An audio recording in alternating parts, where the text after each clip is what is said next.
Mesdames et messieurs, bonsoir. Très heureux de vous retrouver encore une fois de plus dans le cadre de cet exercice de redevabilité qui sera tout particulier et tout spécial. Il vous souviendra, depuis notre avènement à la tête du ministère de la Communication, sous la conduite du Premier ministre Jean-Michel Sama Lukonde Kyenge, nous avons instauré une culture de redevabilité, de manière régulière revenir devant le peuple congolais pour lui dire et lui faire le point de comment avance la situation du pays secteur par secteur. Évidemment, il y a quelqu'un derrière tout ça, c'est lui qui a toujours donné l'impulsion, c'est lui qui nous a toujours dit il faut être transparent avec le peuple congolais sur tout ce que nous faisons parce que c'est pour lui que nous sommes au gouvernement. Et ce soir, nous avons l'immense privilège de recevoir dans le cadre de cet exercice de redevabilité le premier d'entre nous. Il a été massivement réélu il y a quelques jours et à peine aujourd'hui, au 22 février 2024, ça fait 32 jours qu'il est à la tête de la République démocratique du Congo. Fidèle et conforme à sa tradition, d'abord du respect de la volonté du peuple, mais aussi d'humilité, le président de la République a accepté de participer à cet exercice de redevabilité qui sera en réalité sa première prise de parole depuis son investiture et il va s'adresser devant la presse quinoise ou la presse nationale représentée à Kinshasa, mais à travers les médias à tous les Congolais. Il y a évidemment beaucoup de questions, je ne pourrai pas aller dans le détail, je voudrais inviter le président de la République à nous rejoindre dans cette salle.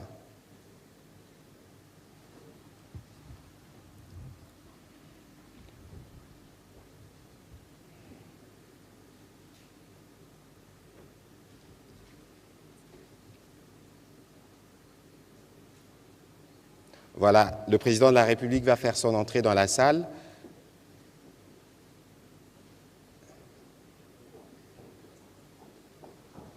Voilà.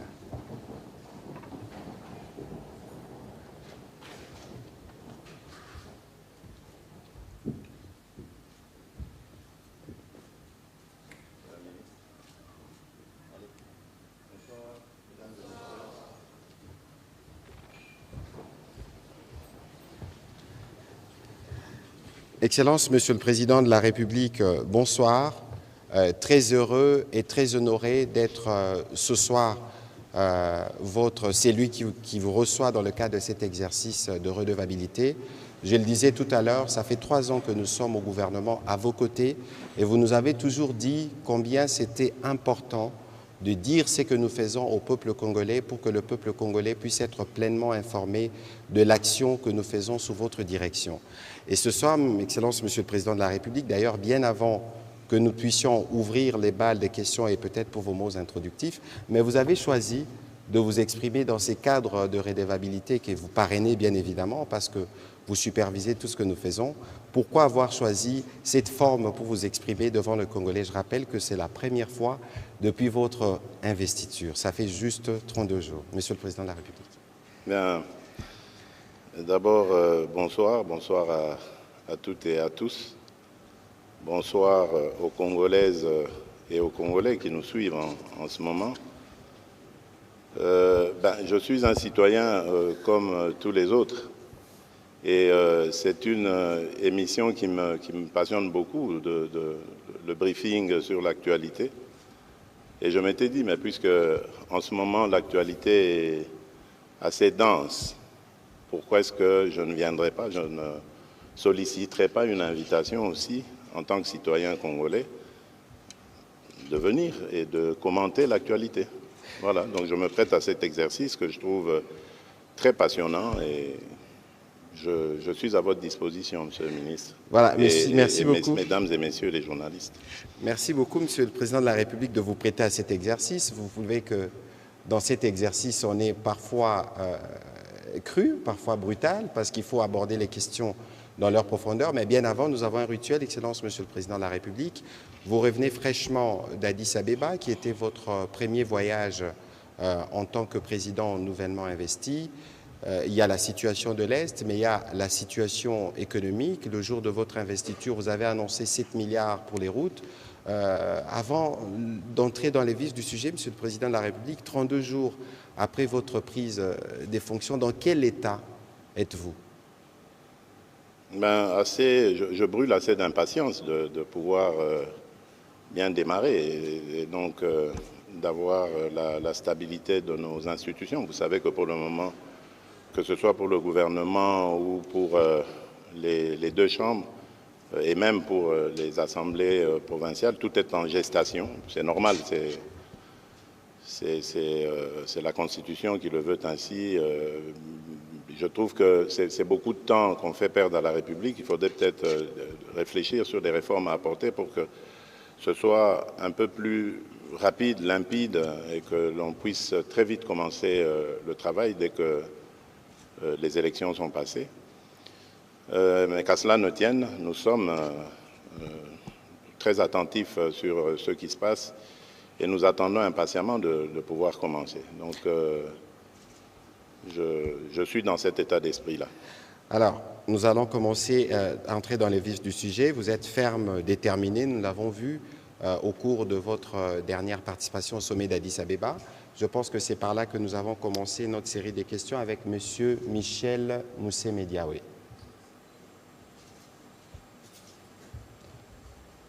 Entre-temps, je demanderai à M. Daniel Michombero d'avancer, comme ça nous allons faire une économie de temps. Je serai un peu plus strict ce soir parce que vous savez que nous avons le privilège d'avoir le président de la République et que beaucoup de journalistes voudraient poser des questions. On va faire un effort pour être court, bref et précis pour permettre au président de la République de répondre au maximum des questions. Monsieur Michel Moussé-Mediawe, vous avez la parole. Merci, Excellence, Monsieur le Président de la République. Quoique n'ayant pas été mandaté par nos confrères, je me permets de vous dire quand même merci pour l'honneur que vous nous faites. C'est un grand moment pour la presse congolaise.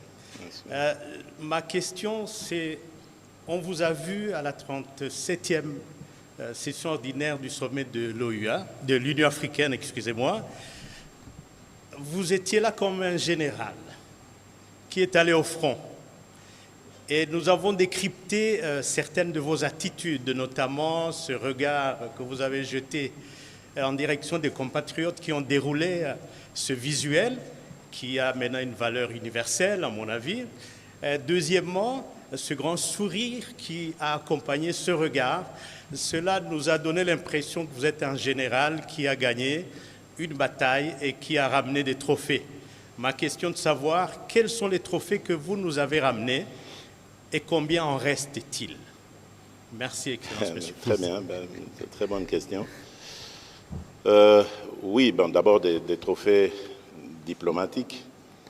J'ai vraiment le plaisir de vous annoncer que la République démocratique du Congo, pour la première fois de son histoire, fera partie de la Commission paix et sécurité de l'Union africaine. C'est très important. Et aussi, pour la première fois depuis très très longtemps, nous allons pouvoir, et c'est confirmé maintenant, ça a été endossé par l'Union africaine, nous allons pouvoir faire partie du Conseil de sécurité des Nations Unies dans l'exercice 2026-2028. Ça, c'est aussi de l'acquis. La République démocratique du Congo est candidate aussi à la Commission des droits de l'homme des Nations Unies de Genève. Donc là, le travail diplomatique continue. Et sur le plan sécuritaire, nous avons eu beaucoup de discussions en bilatéral, en multilatéral. Les unes ont été positives, comme les rencontres que j'ai eues en bilatéral avec le chef d'État, le président angolais, le président du Sud-Soudan, qui est aujourd'hui le président en exercice de la communauté est-africaine, en multilatéral avec les présidents sud-africains et burundais. J'oubliais le Zambien, mais ça c'était plus pour l'aspect économique et aussi quelque peu sécuritaire, parce que vous savez que nous partageons une frontière commune avec la Zambie, mais l'accent était plus mis sur le projet du corridor de Lobito. Sur le plan sécuritaire, malheureusement, la réunion demandée ou convoquée par le président João Lourenço et qui nous mettait aux prises avec nos agresseurs, entre autres, celle-là n'a pas donné de résultat parce que chacun a campé sur ses positions. J'ai redit avec force la position qui était celle de la République démocratique du Congo, et notre agresseur est parti toujours dans ses manipulations et mensonges habituels.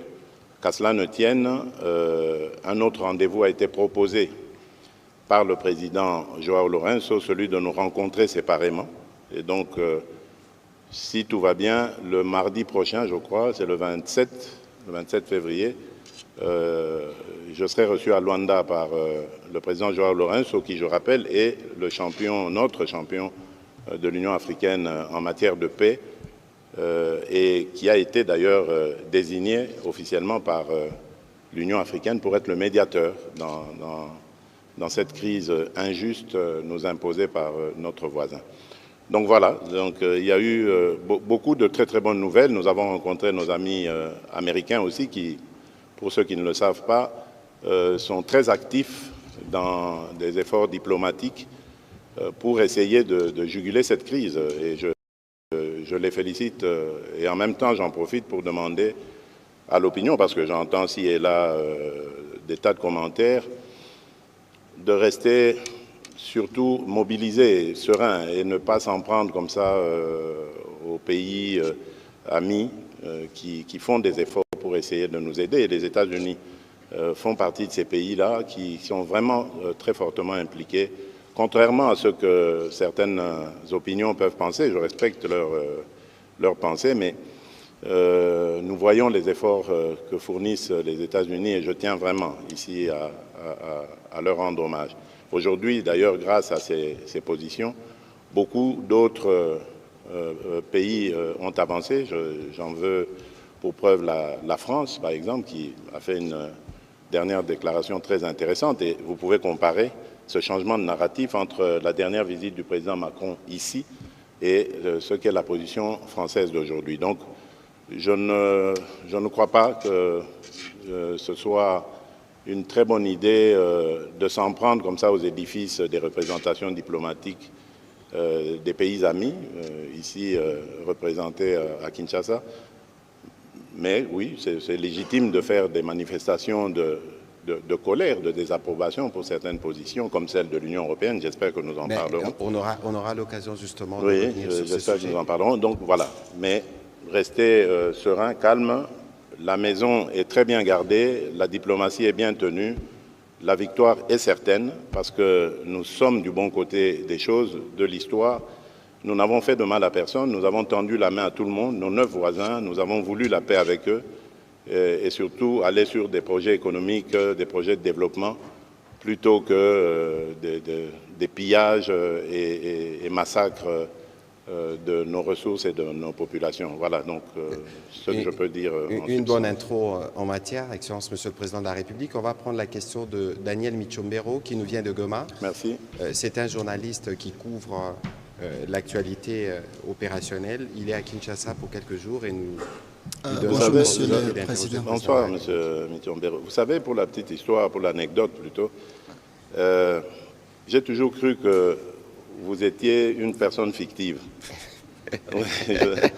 Je vois souvent vos tweets et j'apprécie, vraiment, c'est pas pour vous flatter, mais je pensais que vous n'existiez pas, que c'était un troll comme voilà, mais les là, autres je vous vois en personne et félicitations pour le travail que vous faites, j'apprécie énormément. Merci, monsieur le Président. Marcel Ngoy peut déjà avancer. Daniel, allez-y avec votre question. On appelle Marcel Ngoy qui posera la question qui suit.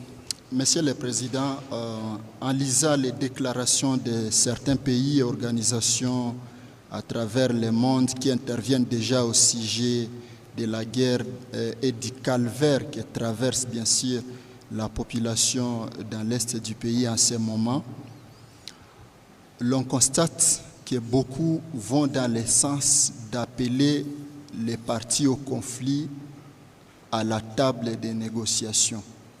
Monsieur le Président, la position de la RDC, elle reste celle-là, pas de négociations avec les M23 que le gouvernement a qualifié de terroristes. Aujourd'hui, la population du Nord Kivu, la population congolaise, veut savoir pourquoi cette position, pourquoi le gouvernement congolais ne veut pas négocier. Est-ce qu'il y a quelque chose qui se cache derrière cela? Pourquoi la position aujourd'hui de dire on ne négocie pas? Pourquoi? Très bien. Merci beaucoup. D'abord, par rapport à la négociation, parce que je vois beaucoup d'énervement parfois dans l'opinion, il ne faut pas oublier que même en situation de conflit extrême, le contact demeure toujours. J'en veux pour preuve les exemples de l'Ukraine et de la Russie, aujourd'hui à Gaza entre Israël et le Hamas.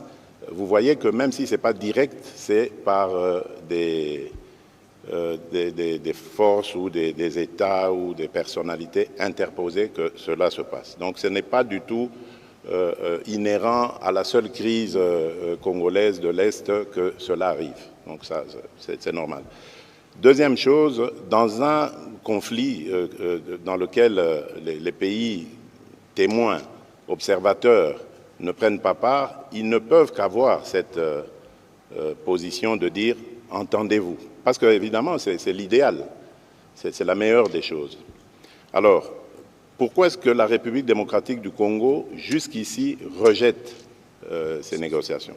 D'abord, parce que je vous fais un bref rappel, lorsque, au mois d'avril, je pense, si mes souvenirs sont bons, 2022, oui, ça devait être fin avril, à l'occasion de l'entrée officielle de la République démocratique du Congo dans la communauté d'Afrique de l'Est, après la cérémonie, nous avons eu une discussion entre 4 chefs d'État, celui qui nous recevait à l'époque, qui était aux affaires, le président Uhuru Kenyatta, et puis les 2 présidents rwandais et ougandais, ainsi que moi-même. Donc nous avons eu cette réunion où les grandes lignes ont été décidées, c'est-à-dire, je rappelle rapidement, qu'on devait mettre fin à l'activisme des groupes armés, tous, quels qu'ils soient, et on les avait catégorisés. Il y avait des groupes armés locaux, donc de Congolais, compatriotes, et puis il y avait des groupes armés étrangers, mais tous étaient actifs en République démocratique du Congo et non seulement déstabilisaient la région de l'Est du Congo, mais également les pays voisins. Et dans les groupes armés étrangers, on avait visé les FDLR pour le Rwanda et les Red Tabara pour le Burundi. Alors, pour cela, on a dit on mettait un contingent en place composé de forces de plusieurs pays, sauf le Rwanda, ça c'était sur l'insistance de la République démocratique du Congo, pour, dans un premier temps, tenter la dissuasion. Donc en tendant la main, on avait demandé à tous les pays concernés de tendre la main à leurs activistes armés. Et la République démocratique du Congo avait été désignée comme devant montrer l'exemple. Ce que nous avions fait, je me rappelle, après je suis resté quelques jours à Nairobi pour attendre justement ces groupes armés, dont le M23, souvenez-vous, à l'époque. Malheureusement, pour des raisons techniques, je devais rentrer, ça ne se faisait pas assez rapidement, c'est la MONUSCO qui devait nous aider aussi, entre autres, à les faire venir. Donc, ça fait que j'ai dû rentrer à Kinshasa, mais je me suis adressé à ces groupes quand même par visioconférence, parce que c'était... Et alors, au moment où nous étions dans cette discussion, il y a eu beaucoup de compatriotes qui étaient arrivés, représentant leurs groupes armés.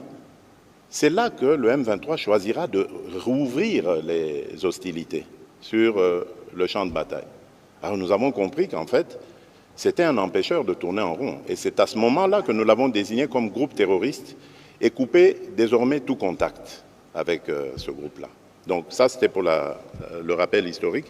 Et donc, depuis lors, le Rwanda qui niait à ce moment-là l'évidence, parce qu'à plusieurs reprises, j'avais demandé au président Kagame de reconnaître si c'était vraiment lui qui était à la base de cette agression, il l'a nié, jusqu'au moment où on a commencé à faire des prisonniers rwandais, à trouver des preuves de l'implication du Rwanda et à avoir la preuve la plus officielle par les experts des Nations Unies qui établissaient aussi la présence de l'armée rwandaise sur notre sol. Et là, ils ont changé de narratif, ils ont commencé à nous accuser de soutenir les FDLR. Alors que, je fais encore là un petit rappel rapide, en 2019, à 2 reprises, C'était d'ailleurs à l'initiative du défunt général, paix à son âme, Delphin Kayimbi, j'ai validé le retour sous l'égide des Nations Unies de 2 colonnes, à 2 reprises, c'était des colonnes importantes d'éléments FDLR avec leurs dépendants, donc femmes et enfants, qui sont retournés au Rwanda. Donc s'il y avait vraiment des gens qu'on ne pouvait pas soupçonner de soutenir les FDLR, c'est bien nous, parce qu'on a fait cet exercice-là. Et donc, je referme la parenthèse, mais malgré ça, le Rwanda a continué à réveiller ce M23, je dirais même pas réveillé, c'est caché derrière le M23. Et c'est ça la raison pour laquelle je ne discute pas avec le M23. Les négociations ou discussions, moi je préfère dire discussions, je les veux. Je les veux qu'avec le Rwanda, parce que c'est lui mon agresseur. Et je l'ai dit d'ailleurs dans la salle à Addis Abeba, à Paul Kagame lui-même, en disant « c'est vous que je veux avoir de face à moi dans une discussion pour savoir et vous poser la question de savoir qu'est-ce que vous voulez à mon pays et à mon peuple. Pourquoi vous continuez indéfiniment de tuer mes compatriotes et de piller les ressources de mon pays. C'est tout ce que je veux comme thème du dialogue, parce qu'il n'y a rien d'autre. Je ne lui dois rien, il ne me doit rien. Mais il doit simplement m'expliquer pourquoi est-ce qu'il s'acharne à massacrer mes compatriotes de cette manière, injustement, depuis tant d'années, et pourquoi est-ce qu'il continue systématiquement à piller les ressources minières et autres, parce qu'on ne parle pas de l'agriculture, mais notre thé, notre café va aussi au Rwanda, et quand il arrive là-bas, il est estampillé Made in Rwanda, alors que c'est le produit du vol des Congolais, du sol congolais. Donc voilà, c'est ça qui justifie le fait que je ne veux pas de négociation avec cette coquille vide qu'on appelle le M23.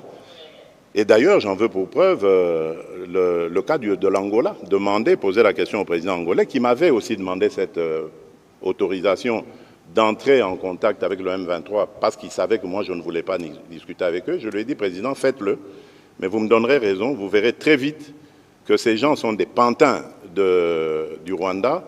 Ils ne continueront pas ces discussions parce qu'ils savent que vous allez découvrir que derrière ça, ce sont des Rwandais qu'il y a. Pas beaucoup.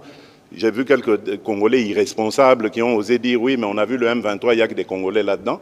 Tant pis pour eux, l'histoire les jugera un jour, mais je peux vous certifier que le M23 n'est pas congolais. Mais voilà pourquoi d'ailleurs, ils refusent d'aller en cantonnement. Parce qu'ils savent que quand ils seront cantonnés, nous allons demander l'identification de tous ces gens. Tout à fait. Ces soi-disant combattants. Et nous découvrirons que ce sont des Rwandais et non des Congolais.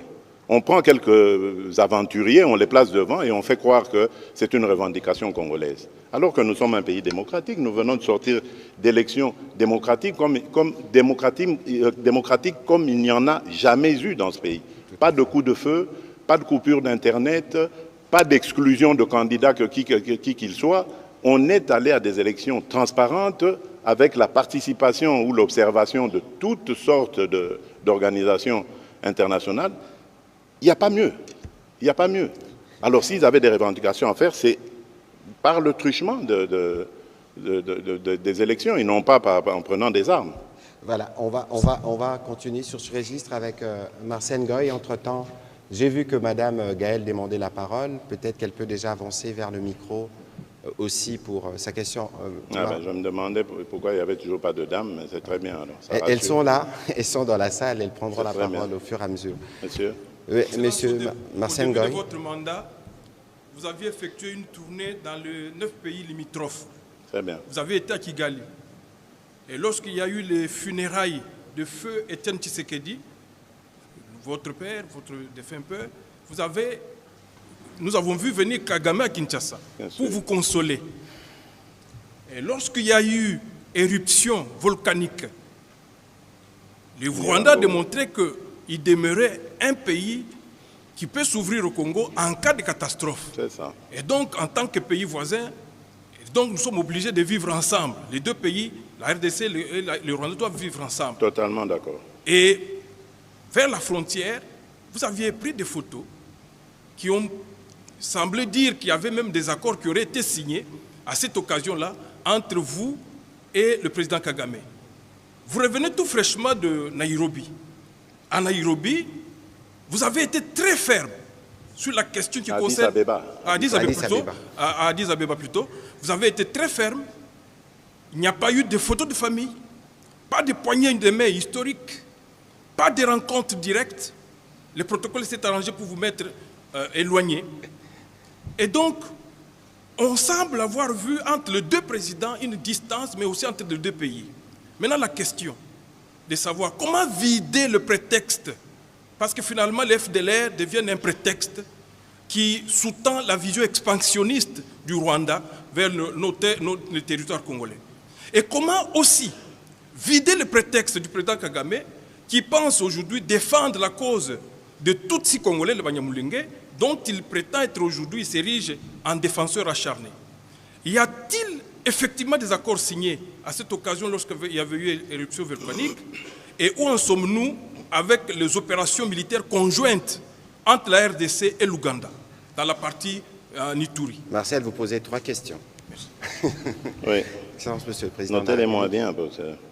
Bon, d'abord, très vite, je vous dis, ce qui s'était passé au moment auquel vous faites allusion à Goma, ce n'était pas des accords, c'était un MOU. C'est en anglais, c'est une abréviation anglaise qui veut dire en français Mémorandum d'entente. Donc nous étions d'accord pour ouvrir des négociations afin d'arriver à un accord, justement pour éviter le pillage de l'or congolais. Donc exactement ce que vous entendez que nous avons fait aujourd'hui avec Primera Gold, cette coopération qu'on a faite avec comment on appelle ça, une joint venture, merci Monsieur le Ministre, que nous avons fait à travers cette firme Primera Gold avec les Émiratis, les Émirats Arabes Unis. C'est exactement ce que nous aurions dû faire avec le Rwanda et que nous avons immédiatement stoppé lorsque nous nous sommes aperçus de leur supercherie dans ce coup de poignard dans le dos. Donc, pour revenir au FDLR dont vous dites, donc j'espère que là c'est clair, il n'y a pas d'accord.